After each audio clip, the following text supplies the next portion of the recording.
અંબાજીમાં ટ્રાફિક જામના દ્રશ્યો સર્જાયા। નવરાત્રી અને રવિવારને લઈને હાઈવે પર ટ્રાફિક જામ થયો હતો। અંબાજી હાઈવે પર 3 કિલોમીટર સુધી ટ્રાફિક જામના દ્રશ્યો સર્જાયા હતા। વાહનો આડેધડ પાર્ક કરતા ટ્રાફિક સમસ્યા સર્જાઈ હતી।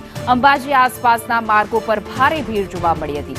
ભારે ટ્રાફિકને પગલે લોકોમાં કલાકો સુધી લોકોએ અટવાવું રહેવું પડ્યું હતું। વધુ વિગતો સાથે અમારા સંવાદદાતા લક્ષ્મણજી જોડાઈ ગયા છે। જે લક્ષ્મણ, ટ્રાફિક જામના દ્રશ્યો અને આ પ્રકારની સ્થિતિ કઈ રીતે સર્જાણી? આડેધડ પાર્કિંગના કારણે શું છે પરિસ્થિતિ હાલ?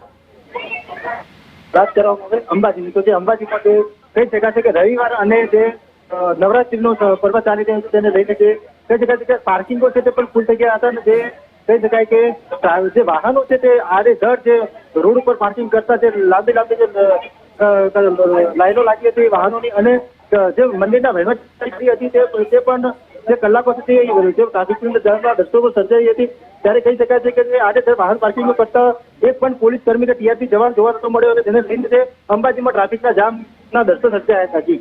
જી લક્ષ્મણ, સમગ્ર માહિતી બદલ આભાર।